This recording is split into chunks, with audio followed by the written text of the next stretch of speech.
Welcome back, and this is the third video for Unit 3, and we're going to do a fill in the blank activity. You're going to listen to the audio and to fill in the words that are missing. So if you need to get a pen or something to write with, you can pause the video and go ahead and do that. Otherwise, I'm going to play the audio.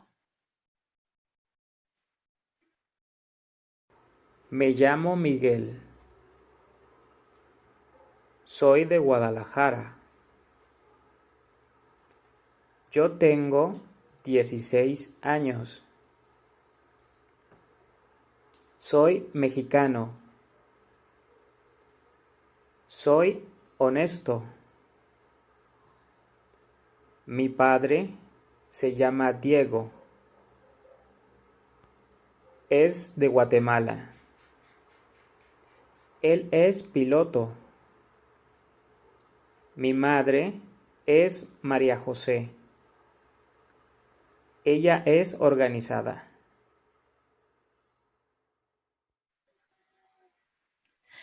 If you need to listen again to the audio, please feel free to go back and listen as many times as you need to. Otherwise, I'm going to go to the next slide so we can check your answers. You should have gotten. For this last exercise, we're going to do a dictation. This is going to be a two-part listening exercise. So in the first part, you're going to listen and you're going to write down exactly what you hear on the audio. So I would get out a piece of paper and first I would write down the questions A through G, and then next to them, I would make a list, 1 all the way down to 7. And as I hear each answer, because you're not going to hear the questions that are listed here, you're going to hear an answer. As I hear each answer being said, I'm going to write it down. For example, if the first one is Soy de Canadá, I would write that down. And then after I finish writing down all of the answers, I'm going to go ahead and match them up. So if I take number 1 as my example, Soy de Canadá, I'm going to look for a question that I would likely ask to get that answer. And remember, there's always more than one way you can say something, so you really have to pay attention to the questions. As I go down, ¿Cómo es tu hermano? That's asking about personality, so, or possibly physical description. That's not going to work. Canada is not a descriptive word. ¿Cómo te llamas? That's asking about name. Then I get to letter C, ¿De dónde eres?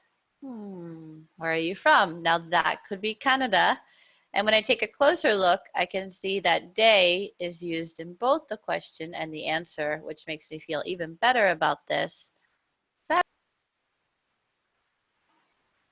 going to play the audio now, and when you come back, if you need to replay it, please do so right away. Otherwise, I'm going to go to the next slide, which has the answers. Me llamo Jorge. Tengo 24 años.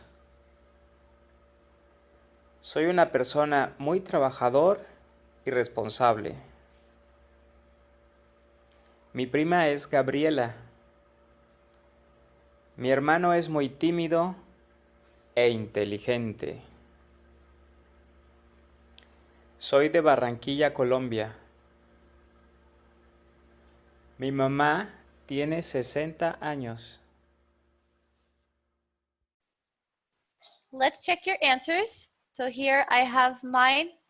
I put the number, and then I also wrote out next to it what the answer was. So here I have number 1 was Me llamo Jorge, and I matched that with letter B, ¿Cómo te llamas?